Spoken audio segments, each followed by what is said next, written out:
मुझे याद है आज आपका जन्मदिन है। मैंने आपके लिए एक छोटा सा गिफ्ट तैयार किया है। Please accept my gift. अरे पर इसकी क्या जरूरत थी? अच्छा कल्याणी जी, अब मुझे चलना चाहिए। कार्तिक के आदमियों ने टेबल पर एक ब्लैक बॉक्स गिफ्ट के तौर पर रख दिया और वो सब जावेरी मैंशन से चले गए।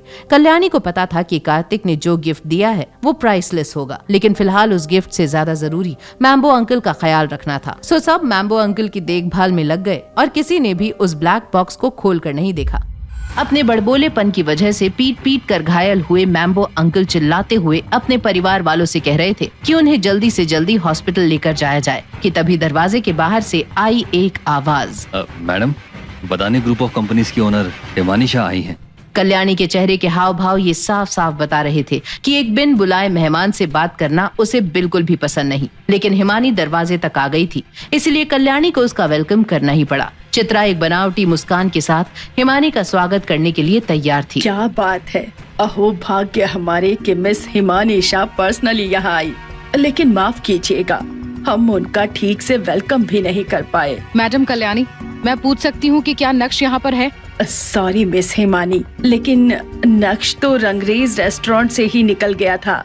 ओह सॉरी, आप लोगों को डिस्टर्ब कर दिया। ये बोलते हुए हिमानी ने भी कार्तिक की ही तरह अपना हाथ हिलाया और एक फीमेल बॉडीगार्ड ने तुरंत ही टेबल पर एक गिफ्ट बॉक्स रख दिया। मेरी तरफ से आपके लिए एक छोटा सा तोहफा। सूरत के 2 अरबपति एक के बाद एक नक्श से मिलने पहुँचे। ये बात किसी को हजम नहीं हो रही थी। जिस नक्श को कचरा समझकर हर कोई इग्नोर करता रहा, वो तो हीरा निकला। अरे कोई जाओ और नक्श को ढूंढकर यहाँ लेकर आओ। ये सुनकर अनिका फटाफट मैंशन से बाहर जाने लगी। जब विहान ने देखा कि अनिका बाहर जा रही थी तो वो भी उसे फॉलो करने लगा। मैंशन से बाहर आकर अनिका ने जल्दी से अपना फोन निकाला और नक्श को कॉल किया। कहाँ हो तुम? रास्ते में हूँ, घर जा रहा हूँ। तुम परेशान मत हो, मैं सारा सामान पैक करके आज रात को ही निकल जाऊंगा। वेट फॉर मी, मैं अभी आ रही हूँ। अनिका ने एक टैक्सी रोकी और उसमें बैठकर निकल गई। जब अनिका टैक्सी से बाहर निकली तो उसने देखा कि विहान उसकी तरफ भागते हुए आ रहा था। ये देखकर वो अचानक से चौंक गई। अनिका, तुम घर क्यों आई हो? नहीं, वो बस ऐसे ही। अगर कुछ इम्पोर्टेंट नहीं है तो मेरे साथ वापस चलो, दादी हमारी शादी कराने वाली है। ये कहते हुए विहान ने अनिका का हाथ पकड़ लिया, लेकिन अनिका ने भी अगले ही पल अपना हाथ छुड़ाते हुए कहा, मुझे जाने दो और तुम भी यहाँ से चले जाओ। तुम नक्श को ढूंढते हुए यहाँ आई हो ना? नहीं, मैं उससे आखिरी बार मिलना चाहती हूँ। और विहान, भले ही दादी मान गई होंगी, लेकिन मैं तुमसे शादी नहीं करना चाहती। क्यों? क्या तुम सच में उस कचरे को पसंद करती हो? मेरी शादी को लगभग 3 साल हो गए हैं और 3 साल में तो किसी भी अनजान के लिए भी कुछ फीलिंग्स आ जाती है। क्या तुम सच में उसे पसंद करती हो? विहान प्लीज यहाँ से चले जाओ, मुझे अकेला छोड़ दो। नहीं, उस कचरे के बारे में तुम्हें सोचने की जरूरत नहीं है।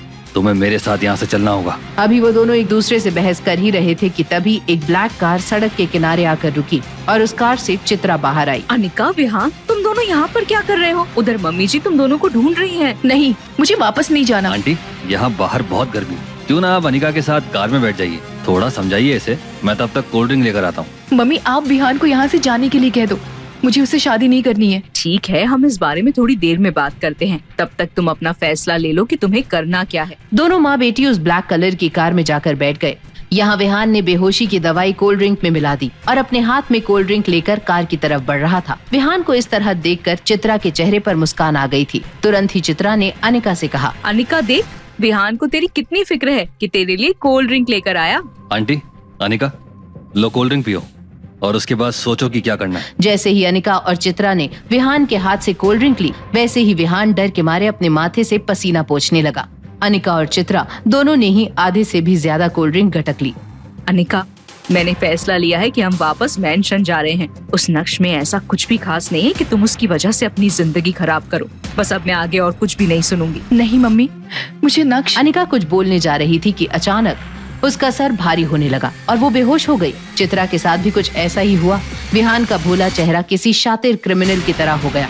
उसने जल्दी से कार स्टार्ट की और निकल गया। नक्श, जो घर की बालकनी में ही खड़ा था, उसने इस नजारे को अपनी आंखों में कैद कर लिया था। 1 घंटे बाद जब चित्रा को होश आया तो उसने देखा कि उसे और अनिका को बांध कर रखा है। बचाओ, कोई है, हमें बाहर निकालो, बचाओ, बचाओ। अरे आंटी, क्यों गला फाड़ रही हो? आपको यहाँ पर कोई बचाने वाला नहीं आएगा। विहान, तुम ये क्या कर रहे हो? हमें यहाँ से जाने दो। देखो, तुम अभी बहुत जवान हो, पागल बनकर अपनी जिंदगी बर्बाद मत करो। अभी इस वक्त मेरी नहीं, अपनी बेटे की जिंदगी की फिक्र कर। मैं बहुत सालों से बिजनेस की दुनिया में मेहनत कर रहा हूँ, लेकिन एक ही झटके में मुझे किसी ने बर्बाद कर दिया और मेरी सारी दौलत पानी की तरह बह गई। लेकिन फिर तुमने वो ड्रीम लवर नेकलेस कैसे खरीदा था? क्यों इस तरह कैद करके रखा था अनिका और उसकी माँ को? सिर्फ चंद पैसों के लिए किस हद तक गिरेगा विहान, या फिर रच रहा है कोई नया षड्यंत्र? चित्रा और अनिका को बचाने के लिए अब क्या करेगा नक्श? ये जानने के लिए देखिए अगला एपिसोड सिर्फ पॉकेट एफएम के YouTube चैनल पर, और इंस्टा एम्पायर के सारे एपिसोड्स को सुनने के लिए डिस्क्रिप्शन में दी गई लिंक से डाउनलोड कीजिए पॉकेट एफएम ऐप।